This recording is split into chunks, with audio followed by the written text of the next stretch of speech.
Bonjour à tous, donc aujourd'hui nous allons voir dans le processus numéro 7 de libération karmique comment se défaire ou alléger les douleurs karmiques transgénérationnelles. Ces douleurs que nous avons de manière chronique bien sûr, la santé a quelque chose de physiologique, mais il y a certaines douleurs qui sont transgénérationnelles, qui ont comme une lourdeur, qui sont répétitives.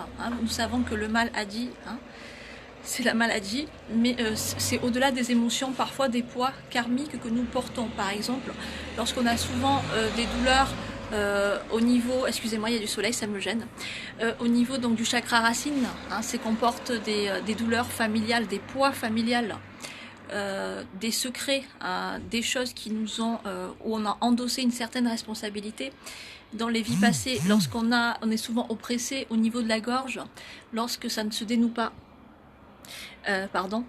c'est souvent des non-dits, des viols, des incestes que nous avons suivis dans les vies passées ou des choses que nous avons vues et où il fallait nous taire.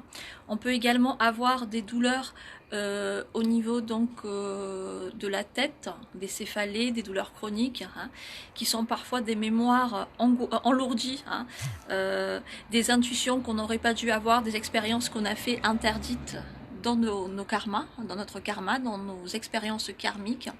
Des douleurs également au niveau du plexus solaire, comme la colopathie, comme des crampes. C'est toutes ces émotions, cette souffrance que nous avons eue, qu'on n'a pas conscientisée, cette rancune qui est bien logée là. Et enfin, parfois des problèmes au niveau du chakra sacré liés à des incestes, liés, si vous voulez, à des expériences traumatiques tels que le viol qu'on a pu commettre nous-mêmes dans les vies passées et qui ont des répercussions dans cette incarnation-là. Alors pour bien donc aligner tous ces chakras et retrouver une santé de l'âme, pour guérir l'âme, c'est très important. Donc je vous conseille de bien vous asseoir en tailleur, de bien respirer par 3 fois. Une fois, 2 fois, 3 fois. Allez, on va commencer chakra par chakra. Nous allons demander l'allègement de notre âme. Au nom du chakra coronaire, et nous allons visualiser la couleur du chakra coronaire. Je demande que toutes les mauvaises pensées, toutes les mauvaises actions, les actions de magie, les rituels et les crimes commis par moi-même ou mes ancêtres dans le karma soient pardonnés. Je me libère et je pardonne. Voilà. Ensuite, nous allons passer au chakra Ajna. Et on va visualiser donc cette belle couleur de l'Ajna qui est le violet. On y va.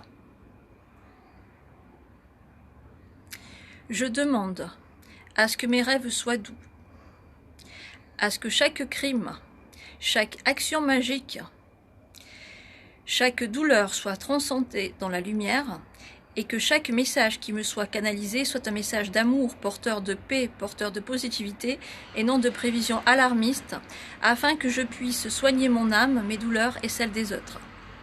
Voilà. Nous allons à présent passer à la gorge, à la chakra-gorge qui est aussi reliée à la créativité. Allez, on visualise le chakra-gorge. Je demande à ce que tous les secrets, les non-dits, les choses que j'ai vues et que je ne dois pas dire dans mon passé, dans mon karma, dans mes vies antérieures, n'aient plus d'incidence sur moi. Je m'exprime, je me dénoue et je délie toutes les émotions, toutes les pleurs cachées afin de libérer mon chakra-gorge et de pouvoir parler au nom du Verbe divin. Voilà. À présent, nous allons aller au niveau du plexus solaire.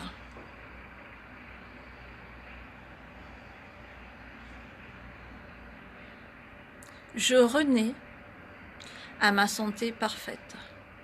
Je renais tel l'embryon à des émotions pures. Je suis en paix. Je suis libérée. Je suis lumière. Je suis amour. Je me libère. Je ressurgis à mon être pleinement pour mon bonheur et celle de toutes mes générations. Et à présent, Pour ce qui est donc de l'énergie kundalinique, parce que c'est une énergie qui est sacrée, je vous conseille donc de faire une belle méditation au niveau de la Kundalini, chakra par chakra, en partant donc du chakra sacré, en remontant bien vers Anahata, vers le cœur, ensuite du cœur au niveau de la gorge, ensuite toujours de la Kundalini au niveau du chakra couronne. Et lorsqu'on arrive au chakra couronne, de visualiser ce lotus, de sentir d'abord au préalable tout ce nectar nous envahir, toute cette douceur, pour la faire ressortir au niveau du chakra couronne. On imagine un joli lotus, une jolie fleur, afin de retrouver cette santé parfaite. Enfin, pour tout ce qui est des douleurs du cœur, il faut donc se réconcilier avec son amour, sortir de l'ego, bien se relier au cœur, c'est très important. C'est des petits gestes qui vous paraître anodins, mais une fois qu'on a conscientisé nos douleurs et qu'on est prêt à s'alléger du karma, à se pardonner, on peut arriver à une qualité de vie beaucoup plus lumineuse et retrouver, on va dire, une harmonie d'âme, donc guérir au niveau de son âme. Et ça peut parfois nous alléger donc au niveau de ces douleurs chroniques. Et je vous conseille aussi d'écouter le chant guérisseur, le Ramadasa, qui va passer par la Kundalini, mais qui va produire donc ces vibrations pures et nous réconcilier avec tout notre être, point par point. Voilà, je vous envoie toute la lumière et l'amour possible. Mantra: je suis la santé parfaite au nom du divin. Je guéris de mes blessures, car je suis éternelle. Namasté.